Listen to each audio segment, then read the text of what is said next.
This is the Telegram channel of somebody called Alexander Kots, and if we look here we can see that he is the war correspondent of Komsomolskaya Pravda, and got his Facebook address there, and you can see other details about him. 169,000 subscribers.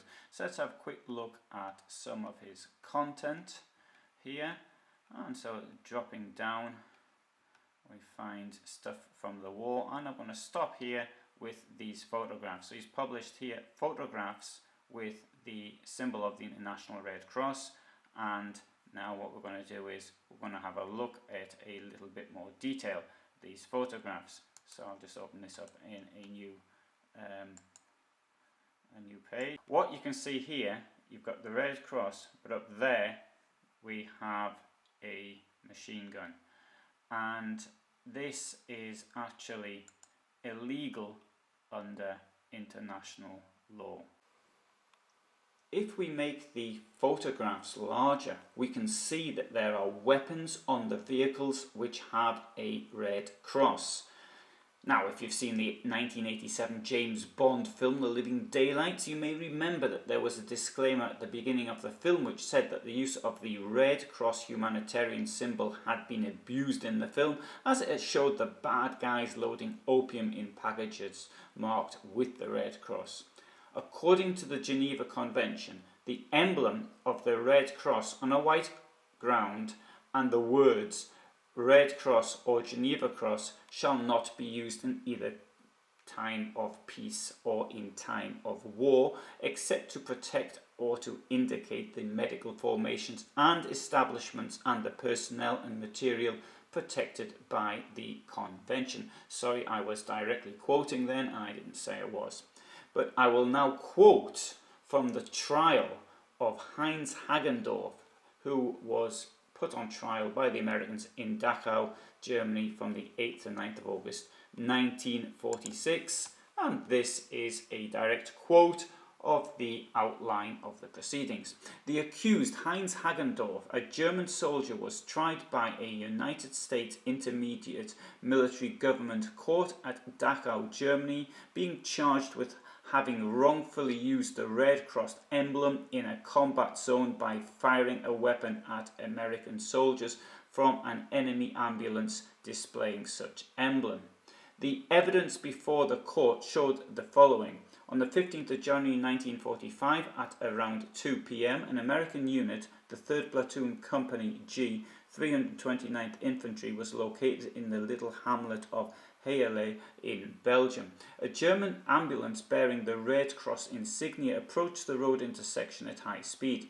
It was noticed by an American captain by the name of Bates. The vehicle passed Captain Bates rapidly and shots were fired from it through windows and doors. It then continued through the village and was next seen by 2 American privates. Here again shots were fired from the ambulance at the 2 soldiers. The latter took cover in nearby houses while the 3rd US private hit the ambulance with a shot from a bazooka. The vehicle stopped and 2 German soldiers got out of it and began to run towards one of the houses.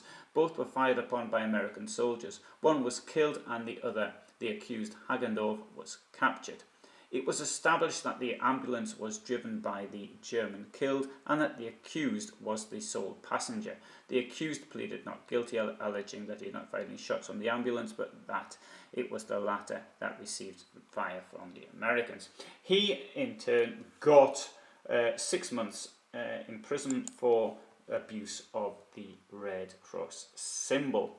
Now, I'm going to tell you what Kots writes below, because this is his text in Russian. This is my translation of that. Kots writes, "Many write and still write to me about the kids in the orphanage in Vorzel, 10 kilometers from Kyiv, who were left without food, water, heat and light. I report that a couple of days ago the forces of the Russian army and the Airborne Forces promptly brought a humanitarian convoy to the village to take out children aged from 6 months to 5 years. However, the information has not been confirmed. They have already been evacuated to Kyiv, and the main thing is that the children are alive and well."